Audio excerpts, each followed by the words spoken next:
Okay. Are you able to see the screen? Kindly unmute yourself and say, tell me. Yes, sir. Yes, sir. Yes. Can you able to see the screen? Yes, sir. We can see the screen.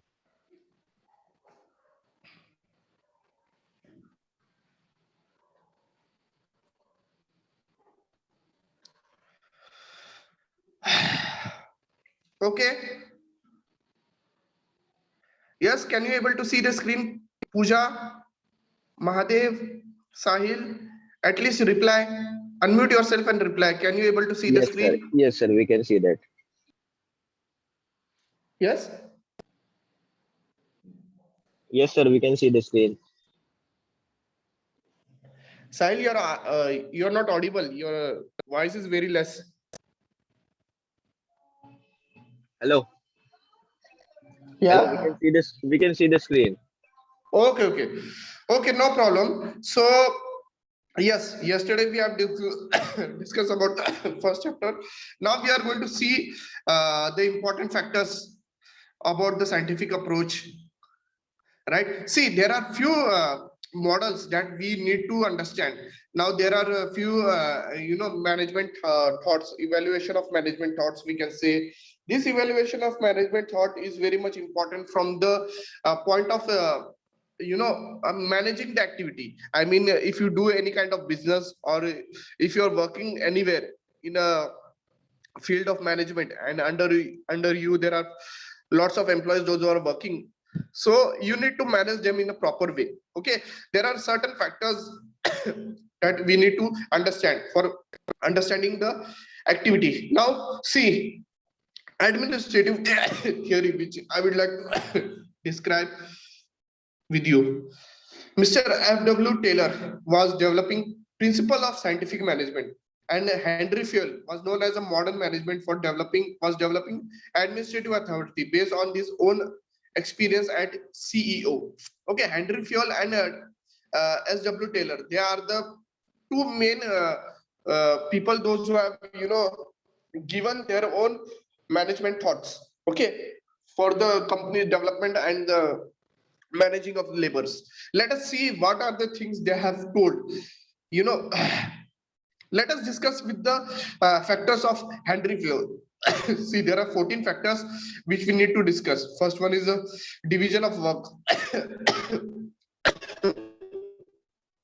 In division of work, every person should perform a single leading function repeatedly, so that advantage of specialization can be achieved. Specialization improve the efficiency of worker and increase the output. Okay, now there are other factors such as authority and responsibility. Individual are given responsibility to achieve the goal, and right measures of authority should be given to them to achieve the goal. Parity should be maintained between authority and responsibility coexist whenever the person is given authority and responsibility arise. Now see, authority means what? You are giving some kind of rights to some person, and responsibility means what? You have to do that thing. Okay, that is your responsibility. Now authority, see, you have given a right. Suppose you are not present in the organization today, so you are going to give the task of your right to any other person, right? He will perform your tasks on behalf of you because you are absent. Okay, suppose you are a manager, so in a company, but you are not going to come today, so what you will do? You will tell to the other process manager, or you will tell to your team leader to see the things. Okay, on behalf of him, because he is not present. I mean, you are not present, that's why. So authority and responsibility means what? These all are the things which can be achieved only when you are known your achievement of goal. You should know what is your goal and how to achieve that goal. So you should know your right, and you should know your responsibilities. Okay, now see, you have taken MBA, right? While completion of your MBA, what you will do? That is your main motto, right? Then discipline. Employees should follow rules and regulation of the organization and should respect agreements that are designed to secure obedience. There should be effective leadership, clear understanding of rules, and just judicious use of penalties so that discipline prevails throughout the organization. Yes, definitely there should be a proper discipline in the organization. If there is a discipline, then only uh, the work can be done in effective manner. Then unity of command. No employee should have more than one boss. In order to avoid conflicting orders, uh, every employee should receive orders from one boss only. Okay, I mean unity of command. Only one person can command. If two or three three-person are commanding, their way of thinking is different, so their command will be different. Okay, so there should be a unity of command. Only one person can command to the other people. Okay, then unity of direction. There should be one head and one plan for those activities that aims at some objective. The same sense of purpose should prevail in the organization. It helps in unifying and coordinating action and plan towards the common objectives. Okay, then subordination of individual interest to general interest. Whenever there is a conflict between personal interest and organizational interest, the organization interest should be given first priority. The manager should ensure that the individual are ready to sacrifice their personal interest for organizational goals. He can do by setting of his own example. Okay, subordination of individual interest to general interest. See, there will be definitely there will be conflict between personal interest and organizational interest. Organizational interest is based upon the organizational growth and development, and personal interest is based upon your own interest. Okay, suppose if you need holiday today and the company is not ready to provide you holiday because company is having a lot of work, then there will be a conflict between your personal interest and organizational interest because organization are not ready to provide the holiday. Okay, so these all are the important factors. Then remuneration of person. Employees should be compensated for their work justly and fairly. Moreover, the employer and employee should be satisfied about amount of remuneration and the method of remuneration. Okay, so that is called as remuneration of person. Then centralization. When authority is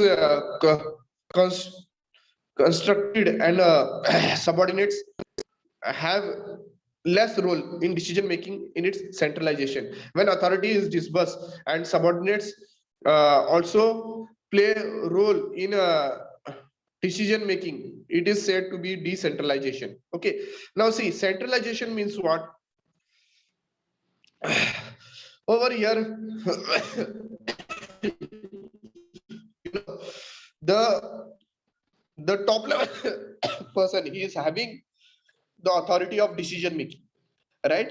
And the person, those who are surrounded with him, they should also make their contribution by by helping the central person by identifying their goals. Okay, so it's a responsibility of the center person, those who are in between, about the subordinates. I mean, we can say an example, manager.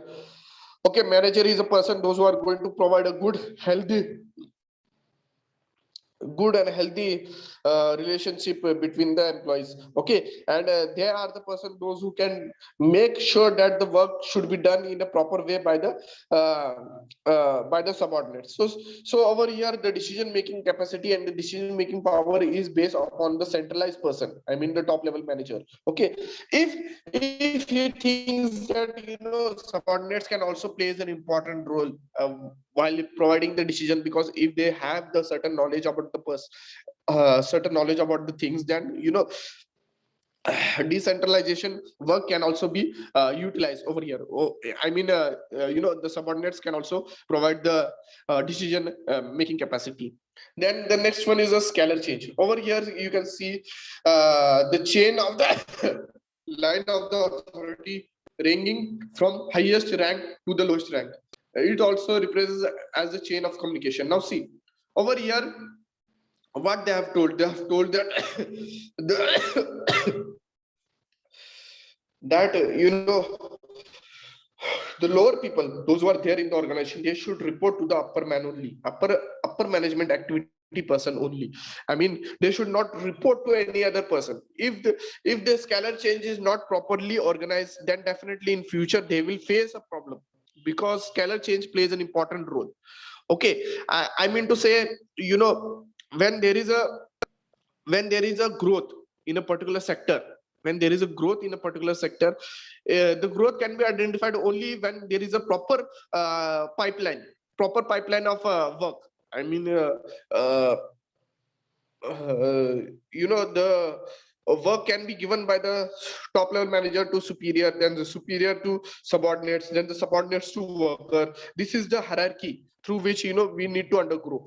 If suppose labor will directly contact to the top level management, do you think it is a good sense? No, because top level management has created one hierarchy. So with the help of this hierarchy only, we can go forward. Okay, so this is the scalar change activity. Then order, it relates to the arrangement of things and people in the organization.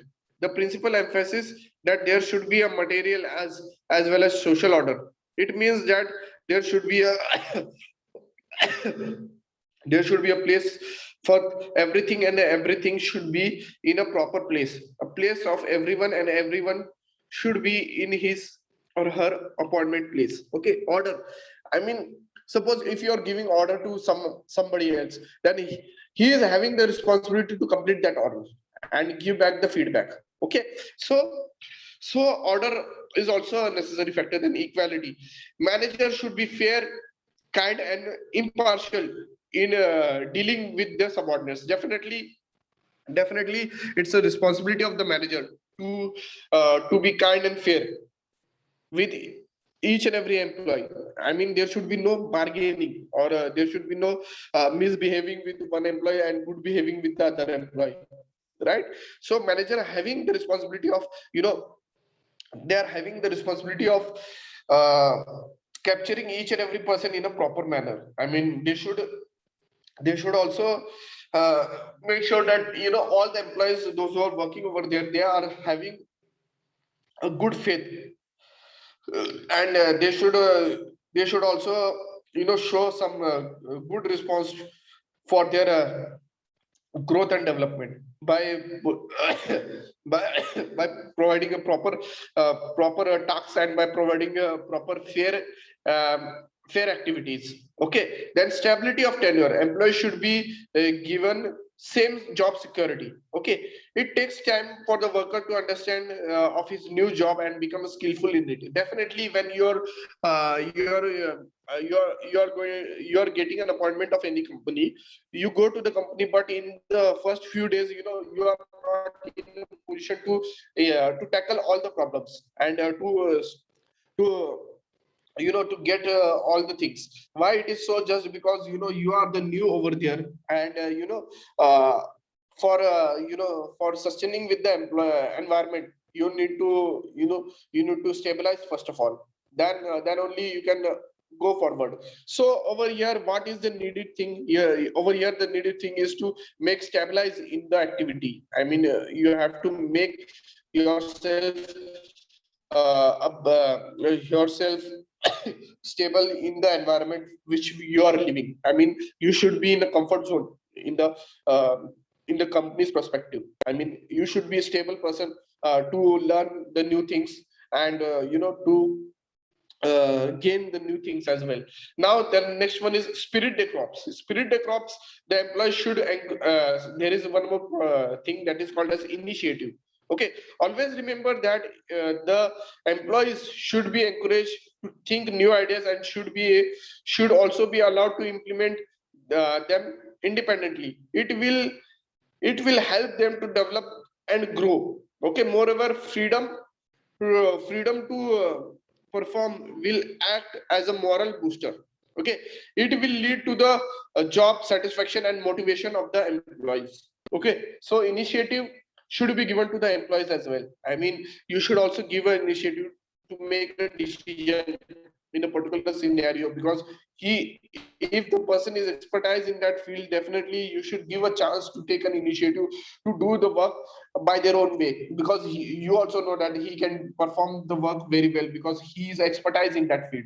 Okay, some new manager came in the organization, so what you will do, you will try to try to help that manager for achieving a good goal. Okay, then spirit the crops, the employees should be encouraged to work in team. Unity of strength and unity in the employees is the foundation of team spirit. Managers should avoid the philosophy of divide and rule.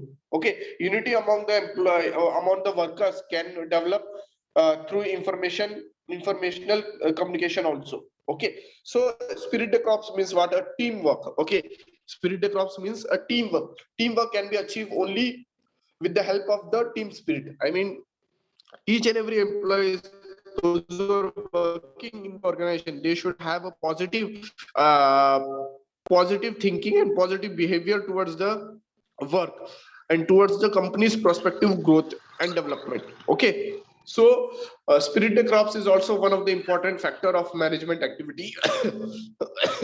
So these all are the things which is helpful for the managing the activities. Okay, and these things is definitely important from your exam point of view also.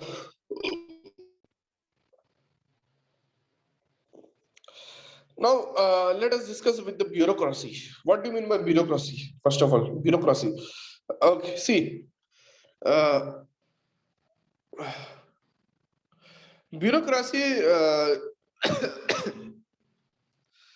bureaucracy leads to various factors. I mean, in the books they have written about the bureaucratic organization where they have given they have given certain focus on the particular area. Take an example of legal authority. I mean, the manager do not exist authority according to their whims and whims. Okay, instead authority is exercised through the system of rules and procedure attached to his position.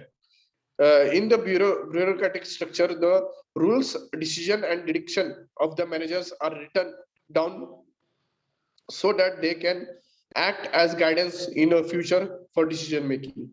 So they tend to say, as in a rational legal authority, they want that the rules and regulations and the decision making criteria of a manager should be written down in a proper way, so that in future they can make a proper decision, because in future uncertain circumstances can occur. To tackle that uncertain circumstances, we need to have a positive decision making capacity. Okay, now the next one is hierarchy.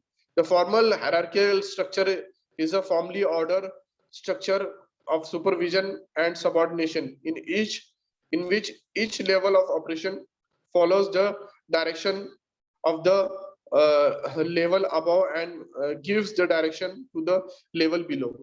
Then the third one is a decision of work, a division of work.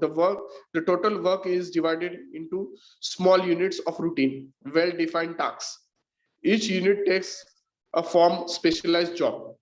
When the workers does the same job repeatedly, efficiently, in increase the worker uh, becomes an expertise in the course of time. So division of work can be done only with the help of your specialization. I mean, you know which things you can do better. So the division of work is being given on the basis of your specialization. Okay, then rules, regulation, and procedure. In order to ensure predictability and uniformity of behavior, rules and procedure were established. Employees are expected to follow the rules and regulations strictly. Okay, in the organization, whatever the rules and regulation has been commanded to you, you should have to follow that rules and regulation with the effective manner. Okay, now see, in the organization there are few rules and regulation that you have to come in a given specific time only. Suppose your job timing is 9 a.m, so you need to reach that office time office to that given time, specific time only. If you don't reach in the given stipulated specific time, definitely you will be in trouble. I mean, sometimes the company can also cut down your salary. Okay, so that is also the major factor. Then the second one is records. Files are maintained and record the action and take decision taken in the organization for future reference. Right, records should also be properly properly maintained. Then in personal relationship, the decision should be made strictly according to the rules. There are no rooms for personal relationship, sentiments, and emotion in decision making. Then competence of employees. The employees are selected on the basis of qualification and competency and promote according to their ability and skills. Their competency is improved through regular training and orientation program. The experience for achievement of the employees are valued. Only those employees form a part of management who are able to efficient. Okay, so this is called as competence of employees. So let us see the advantages of bureaucracy. Bureaucracy structure helps in gaining the advantage of specification. Specialization improve the efficiency on by reducing mistakes and increase speed and quality of work. See, specialization is required in each and every field. Okay, now see, in the second year, now you are in MBA first year. If you go to the second year, you will also get a specialization subjects like finance, marketing, production, right, manufacturing, IT. So these all are the specialized HR, human resource. So uh, these all are the specialized area, and you should know your specialized area very well. Suppose if you are working somewhere and that is your own field, then definitely you can perform better because you are in your specialized area. I mean, suppose a person is having a good marketing skills, so he can choose a marketing job. If you do that job, definitely he can perform better because he's having a marketing skills, right? So this is called as the advantages of bureaucracy.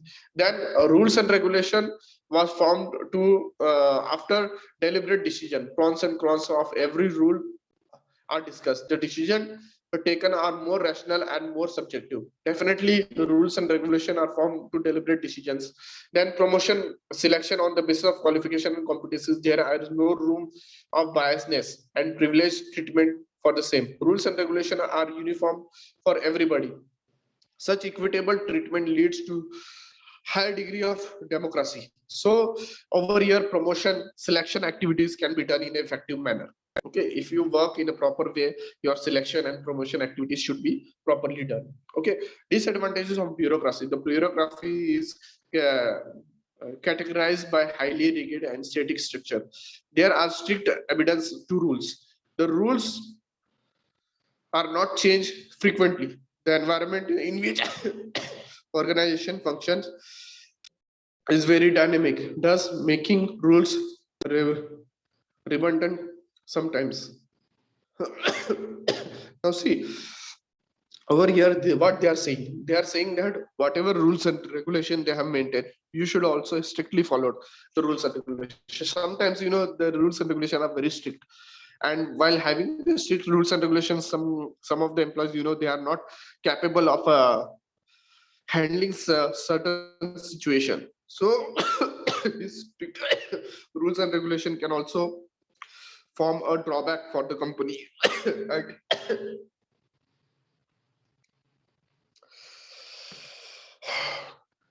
When having a rules and regulation, there is no space for the emotion and the needs of people, because sometimes the company's rules and policy they have formed, in which they have written about their emotions. There is no space for emotion. I mean, if a person did some kind of a wrong thing, so he will get a punishment. So there is no emotion for him. I mean, there is no space for emotion of him. Okay, now over here they have also told about their uh, power and status. Now see, superiors, those who are top level manager, they show sometimes power and status by adding more people and more resources in this department, even it is not necessary for the organization. Such power leads to empire building. Okay, in some organization you can see, they want to have more resources, more workers, which is not required. I mean, to increase the power level. But sometimes, they will also face a problem in future, because if the work is very less and if you are having a more employees, definitely you are going to go in a losses. So this is also a wrong thing. Okay, then due to rigid hierarchy, a vertical line of communication, and a necessity to record every action as well as decision on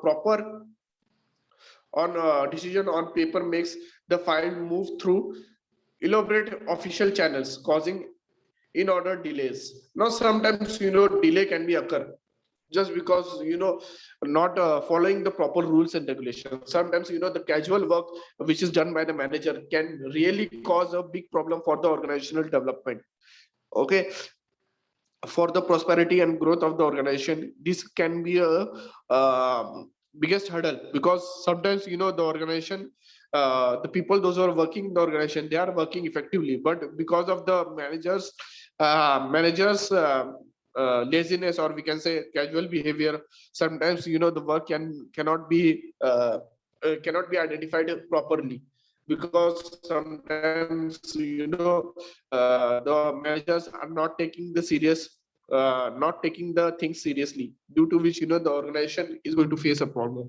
So these are the limitations of bureaucracy. Now we have discussed a lot about the uh, company's growth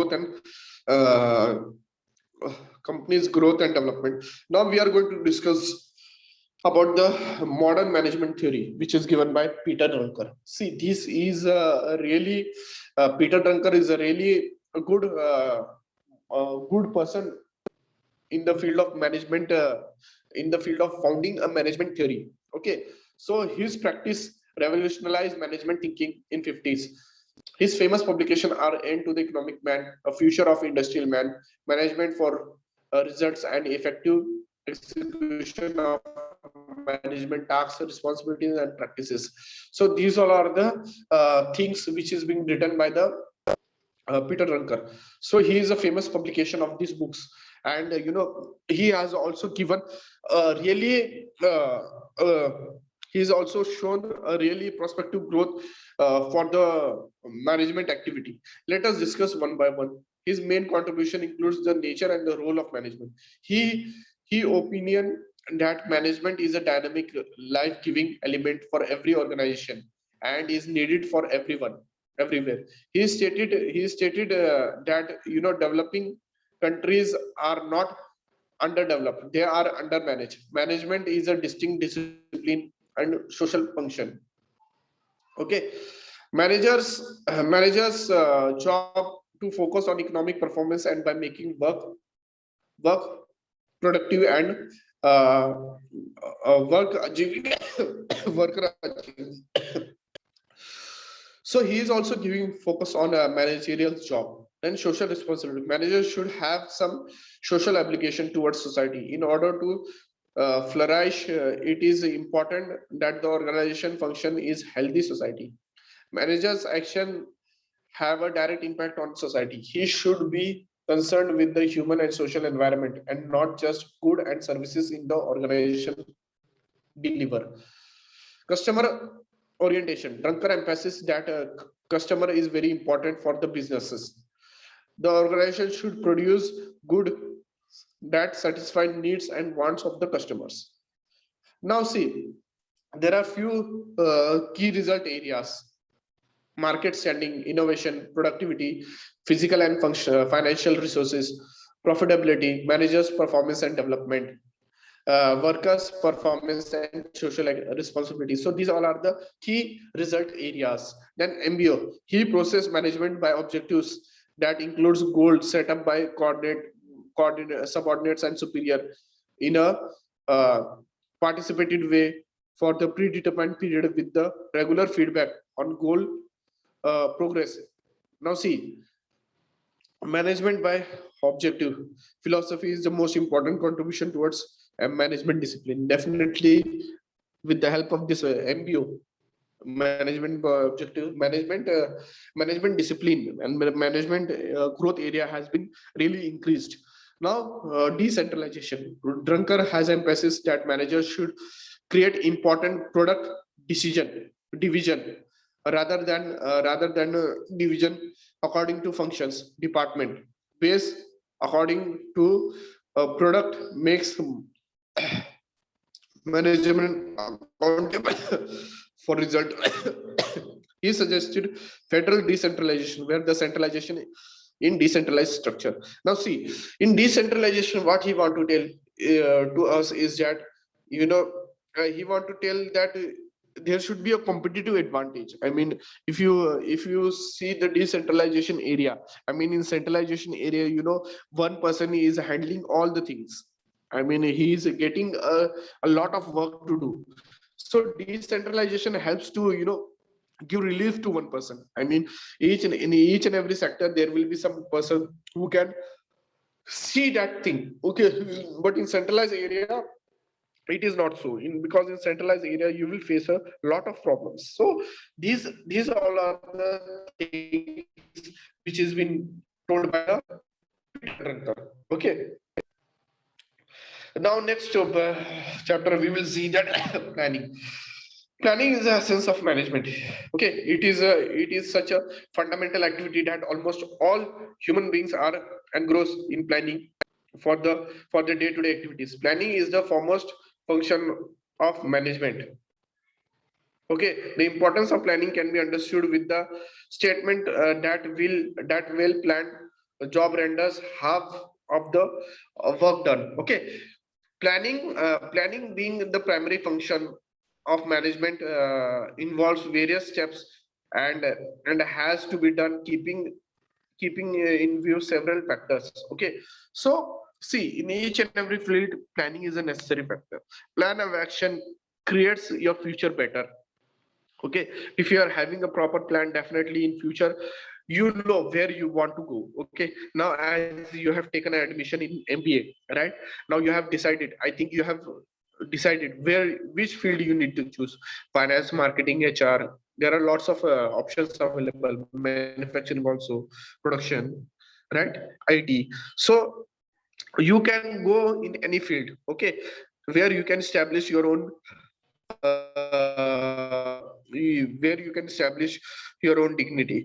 Now if you if you do proper planning, definitely in the upcoming years you will be a successful person. But if you are not in a position to make a proper planning, suppose if you have done MBA and you are doing some kind of a job which is not relevant uh, to your work, then definitely in future you will face a problem, right? So these are the things where you need to give focus. Then uh, meaning of planning. Planning is a basic and crucial function of management which provides fundamental of other functions such as staffing, directing, organizing and controlling. To plan is to forecast about future course of action, detailing about what is to be done, how it is to be done, what time frame would be required, and who will execute it. So all these are the things. Planning is a mental predisposition to do things in an orderly way. Yes, definitely. To think about acting and to act in a light of facts rather than guesses. Definitely, if you are have a proper plan, there should be no chance of guesses, because you know what to do. And if you implement your planning in a proper way, definitely you will achieve the goal which you want to achieve. Okay, so planning plays an important role in each and every factor. Now planning is goal oriented. Definitely planning stream for objectives. Objectives provide a basic guidelines and a direction for the planning process. Okay, planning does Planning which does not contribute to the achievement of organizational goal will not have any meaning. Okay, now see what they are telling, that your plan should be such a way that you should also have a position to implement that plan. Okay, it should be goal oriented. Goal oriented means what? Suppose if you do a planning of 1 month, okay, you need to know what you need to do. Okay, so while making a proper planning, you come to know that we have achieved this thing, we need to achieve that thing, right? So this is the way. And planning is a primary function. All other management functions owe their existence to planning, as it is a foundation and management process. The reason is that organization work to achieve some specific goals. Okay, organizing, staffing, directing, and controlling cannot happen if the plan does not provide the answers to the questions of what to do. Okay, now planning is an intellectual process. Immigration, creativity, nationality, okay, sound decision making capacity, and many more mental exercise are necessary to make sound planning. Thus, making planning an intellectual process. The planning requires judgment and foresight and forces managers to abandon guesswork. Okay. Now, planning is a forward looking. Okay. Plan and forecast about future course of action. Proper assessing of future and providing for for it is a reason behind planning. Okay. So planning is also called as a forward looking process. Okay. Planning is also a continuous process. The process of planning involves a dynamism. Okay, when event change, the underlying assumptions change, the entire exercise is reverse. Then planning involves choices. Definitely, you are going to have a choices in future, because you know because you have to choose you, and you have to decide among the various alternatives, because you had a time to make a proper plan. Okay, so if you make a proper plan, definitely you will going to have a lot of various alternatives, and from that alternatives you are going to choose one of it. Planning is a directed towards efficiency. To achieve a desired goals efficiently and economically, one does planning. Okay, after careful analysis of evaluation management choices that alternative which attains the objective effectively and economically. Planning is an integrated process. Planning is a systematic process. There is a hierarchy structure on the plan which is integrated. Every manner plan leads finally to achieve the major plan. Okay, plans are independent. Planning is all pervasive. Planning is a function that needed and practice at all levels in every department. Okay, so these all are the important factors, and these all are the important things that you should give focus. Importance of planning. Okay, so we have seen the nature of planning also, right?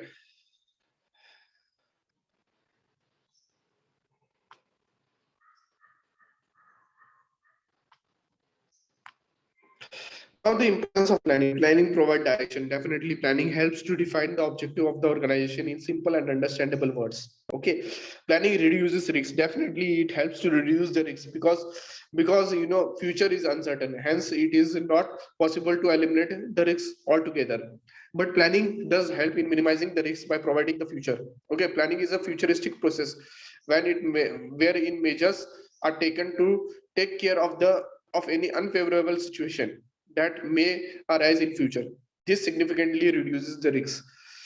Planning encourages innovation and creativity. Definitely, innovation can be done with the help of proper planning and creativity. Okay, planning guides in decision making. Okay, yes, definitely in future, if you want to make any kind of decision, if you have done previously a good planning, definitely you can make a proper decision in future as well, because you have decided that you need to do what you want to do. Okay, you have decided that what you need to do, so where you want to go. So over here, this helps to increase the guidance of decision making. Then facilitate control and provides efficiency by deciding on the objectives of the organization through planning, and planning the employee of organization are informed about activities to be performed in each of them.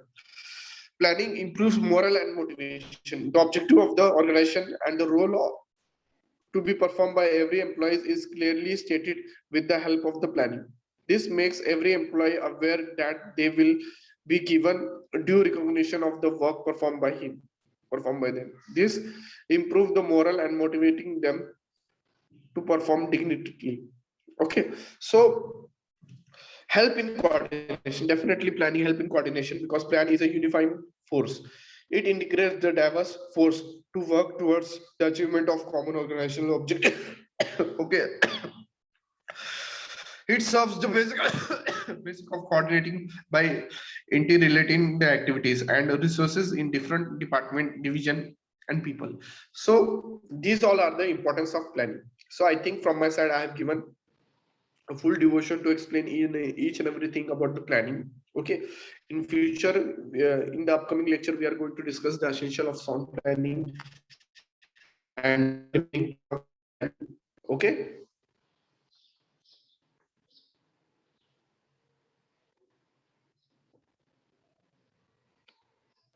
Okay, sir.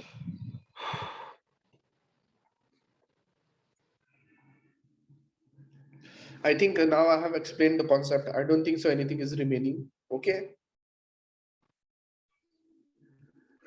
Okay, sir. Have you understood the concept? Any doubt you have at this stage? No, sir. Okay, okay. Yeah. So in the upcoming lecture, we are going to discuss the remaining part. Okay. Thanks a Okay. lot. Thank you very much for your cooperation. You can leave Welcome, sir. now. Yes, sir.